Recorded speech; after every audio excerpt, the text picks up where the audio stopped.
Hi friends, I am so excited to show you how to make the To You and Yours Shaker Cards project kit today. And these cards are perfect for anyone who loves a traditional Christmas color palette. Has that bright real red and it looks gorgeous with that cucumber crush color. And then we've added little pops of gold and crushed curry here and there just to really make these cards stand out. And plus, who doesn't love a shaker card, right? So this is a perfect kit to get together and assemble with your friends. So getting your Christmas cards done has never been so fun. You get 6 each of 3 designs, so you'll have 18 finished cards when you're all finished. And the kit includes the basic supplies to make the cards, but you will need a few additional things to complete the project. You'll need the To You and Yours stamp set, plus the Cucumber Crush, Crushed Curry, and Tuxedo Black ink pads, and some multi-purpose liquid glue. So you can purchase those extra supplies yourself, or you can talk to your demonstrator about bringing the supplies to do a class for you and your friends. So these cards look really impressive and complicated, but the shaker frames are actually very easy to put together, and I'm going to show you how to do just that. Now the kit comes with die cuts in different languages, so you can just pick whichever language works best for you. And it also comes with some full color instructions that will walk you through how to make each card here in the back. Now you are going to notice a slight difference in these instructions. There was a late change during production, so your finished project will look slightly different from what you see here.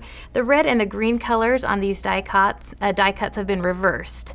And I actually like it a little bit better. I think that contrast looks a little bit better. So you can see how your card will look like this with the red on it, even though it will show green here in the instructions. So just be aware of that.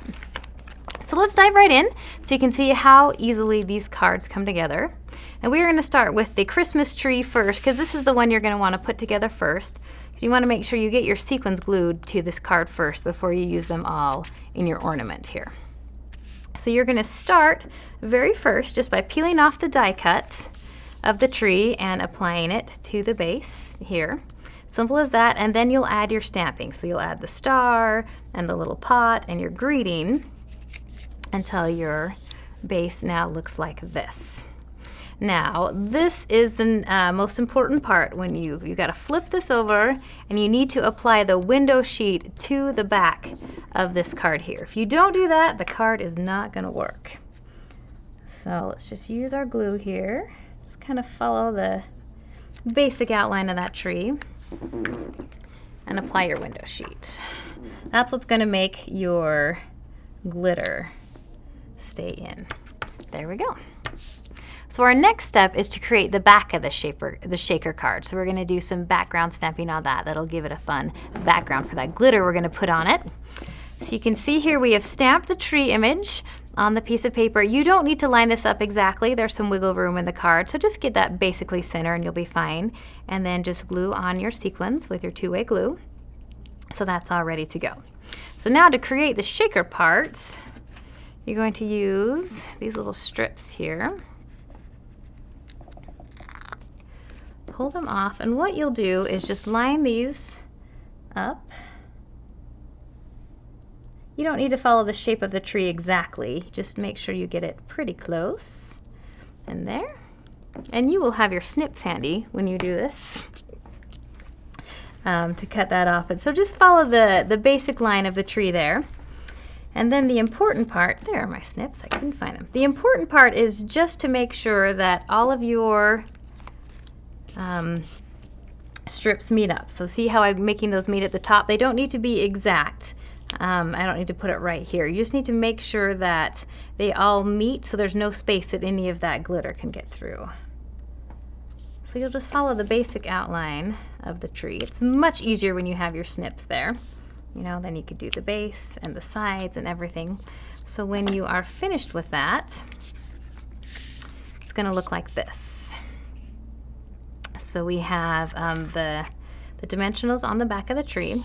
Now the process for the tree is a little bit different to create the shaker than it is with the other two cards, and that's because we need to line up the outline of the tree with our stamped image, and we need to be able to see in order to do that. So we are going to pour our glitter on the tree instead of inside our frame, which we would normally do. Now you want to get all 6 cards to this point.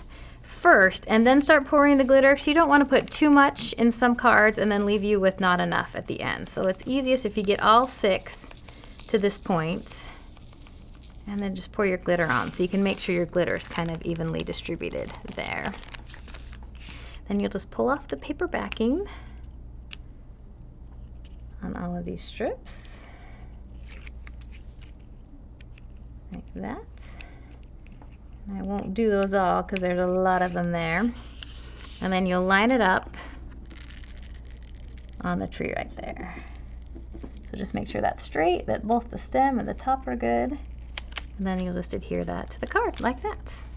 And when you have those strips off, that will make the shaker there. So it's as simple as that. Then you'll flip it over and put dimensionals on the corners here and then adhere that to the card base. So it's really simple to put these cards together. Let me give you a few quick tips on the other two because they are a little bit different. So here on the Joy card, same basic process. You're going to start putting the die cut on the base card first, and then you'll do all of your stamping on that, apply your stickers here in the ribbon, and again, glue the window sheet to the back. That's the most important part. And then for this, even though these strips are straight, they're very flexible, so it's easy to just place around the circle here and bend that into place to create a circle around the edge. Just like that. So they're bendable, so you will get that to that point where it's all done. Now in this case, we are going to put the sequins into the frame instead of on the back, and that's a little bit easier to do. And since we don't have to worry about lining up exactly like we did with the tree, it's going to be easier. So again, get all 6 cards at this point so you don't put too much glitter in one and not enough in the other. And then you'll take your base that you've done your collage stamping on, pull off the stickers and apply the backing.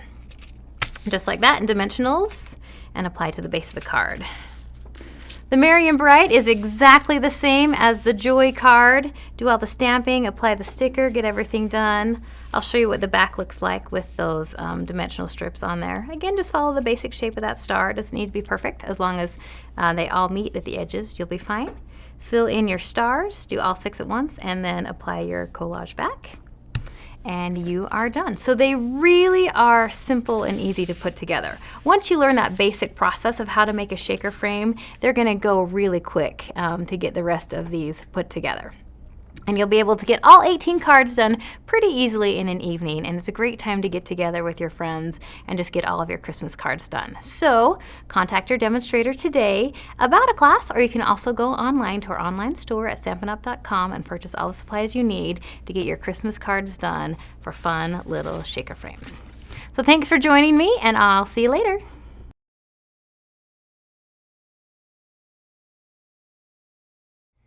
So the video's over, but you can hang around for a bit if you want. I am just catching up on my thank you notes. Let's see, where was I?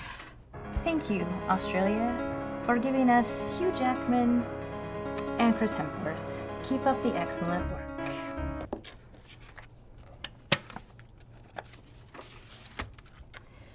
All right, who was next? Thank you, Netflix, for making it possible for me to binge watch all of my favorite shows during my late night stamping escapades. And one more to go.